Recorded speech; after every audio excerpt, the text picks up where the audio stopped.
बिस्मिल्लाहिर्रहमानिर्रहीम। अस्सलाम वालेकुम। आज की वीडियो में आप हाउ ऑफन, जिसका उर्दू में तर्जुमा होता है कितनी बार, इसका इस्तेमाल जुमलों में सीखेंगे। तो आइए वीडियो को शुरू करते हैं।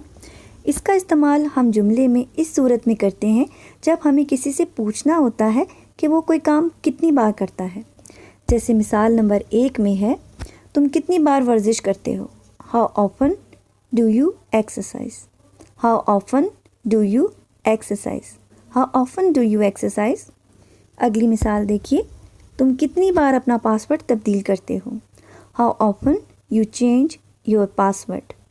How often you change your password. How often you change your password.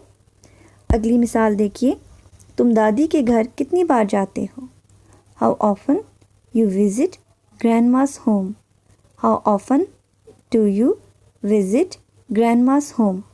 How often do you visit grandma's home. अंग्रेज़ी में दादी और नानी दोनों के लिए ग्रैंड मदर या ग्रैंड माँ का लफ्ज़ इस्तेमाल होता है। अगली मिसाल देखिए, तुम कितनी बार सफ़र करते हो।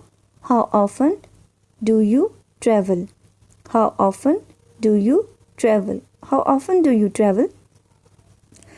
अमरीकी अंग्रेज़ी यानी अमेरिकन इंग्लिश में ऑफन को वो लोग ऑफ्टन कहते हैं, इसलिए आपने कंफ्यूज नहीं होना। इसी वीडियो को आप बार बार देखें, प्रैक्टिस कीजिए। कुछ मिसालें मैंने आपको बताई हैं, बाकी आपने सिर्फ हाउ ऑफन के बाद जो भी सिचुएशन होगी आगे से आप उसको लिखें और प्रैक्टिस करें। और अपना ढेर सारा ख्याल रखिएगा। अल्लाह हाफ़िज़।